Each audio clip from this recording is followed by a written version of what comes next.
మెదక్ జిల్లా కొల్చారం మండలం ఎనగండ్ల గ్రామంలో కొనుగోలు కేంద్రంలో ధాన్యం తూకం వేసి 4 రోజుల నుంచి 5 రోజులు అవుతున్నా కూడా లారీలు రాక అకాల వర్షాలకు ధాన్యం బస్తాలు తడిసి మొలకలు వచ్చి రైతులు తీవ్ర ఇబ్బందులు పడుతున్నారు. లారీలు రాక వరి ధాన్యం కుప్పల కిందికి విషసర్పాలు వస్తున్నాయని రైతులు ఆవేదన వ్యక్తం చేస్తున్నారు. ఇప్పటికైనా అధికారులు స్పందించి తమ గ్రామానికి తక్షణమే లారీలు వచ్చేలా చూడాలని రైతులు నవీన్ గౌడ్, శంకరయ్య, రమేష్, శేఖర్, రాజు, లక్ష్మణ్, రామయ్య, నర్సింహులు, పోచమ్మ, మల్లేశం తదితరులు కోరుతున్నారు.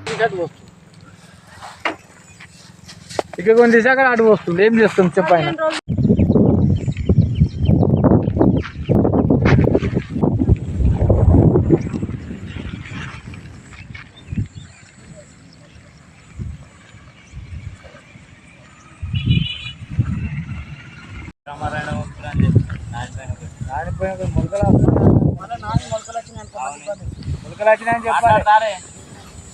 కొల్చారం మండల్ ఎనగండ్ల విలేజ్.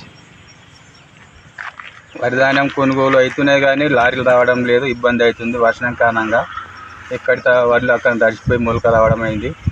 దాని గురించి కొద్దిగా పట్టించుకోవాలని కోరుతున్నాం. ఏమనగా పత్రిక విలేకరు మాది ఎనగండ్ల గ్రామం, కొల్చారం మండలం. మేము రైతులము. వర్షాలు పడి సకాలంలో లారీలు రాక మాకు చాలా ఇబ్బందుల పాలవుతున్నాం. ఈ వర్షాలు పడి అనేక వడ్లన్నీ చచ్చిపోయి అన్ని మొలకలు వస్తున్నాయి. వర్షాలు ఏంటి అంటున్నాం, లారీలు రాక మాకు చాలా ఇబ్బందుల పాలవుతున్నాం. అనేక ఇబ్బందులు అయితేనే కావాల కిరాయిలు సరిపోలేకపోతున్నాం. ఈ రైతులు కష్టపడి కూడా వేస్తే వ్యర్థం అవుతుంది. ప్రభుత్వం తొందరగా స్పందించి లారీలను తొందరగా పంపగలని మనం చేస్తాం.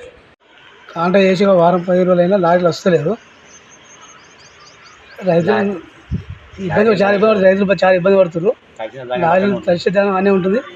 రైతులు ఆదుకోవాలని కింద మీద అనవలసి వస్తుంది. మాకు ప్రభుత్వం కోరుకుంటున్నాం.